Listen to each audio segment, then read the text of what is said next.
ফ্রান্সের পূর্বাঞ্চলীয় শহর টম্বলেনে একটি উড়োজাহাজ বিধ্বস্ত হয়ে বিমানে থাকা সবাই নিহত হয়েছেন। দুর্ঘটনার পর ঘটনাস্থল ঘিরে নিরাপত্তা জোরদার করেছে পুলিশ। রোববার স্থানীয় প্রশাসনের কর্মকর্তাদের বরাতে জানা গেছে, এই দুর্ঘটনায় প্রাণ হারিয়েছেন 11 জন। নিহতদের মধ্যে 10 জন যাত্রী ও একজন পাইলট। এএফপির প্রকাশিত প্রতিবেদন থেকে জানা গেছে, বিমানটি বিধ্বস্ত হওয়ার ঘটনায় মোট 11 জনের মৃত্যু হয়েছে। তবে দুর্ঘটনার কারণ সম্পর্কে তাৎক্ষণিকভাবে বিস্তারিত জানানো হয়নি। কর্তৃপক্ষ দুর্ঘটনার কারণ অনুসন্ধানে তদন্ত শুরু করেছে। পাশাপাশি প্লেনটি কী কারণে বিধ্বস্ত হয়েছে ও ঘটনার পেছনে কোনো যান্ত্রিক ত্রুটি বা অন্য কোনো কারণ ছিল কিনা তা খতিয়ে দেখা হচ্ছে।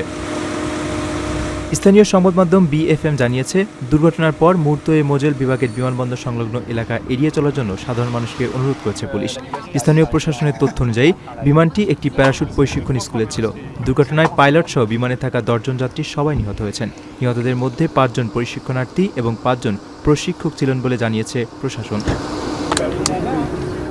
আপনার স্বপ্নগুলো আকাশ ছুবে প্রবাসীর হেলিকপ্টারের মাধ্যমে। বিয়ে, জন্মদিন অথবা যে কোনো বিশেষ প্রয়োজনে হেলিকপ্টার ভাড়া করতে যোগাযোগ করুন স্ক্রিনে দেয়া নাম্বারে। প্রবাসীর হেলিকপ্টার, নিরাপদ ও সাশ্রয়ী বাহনের বিশ্বস্ত নাম।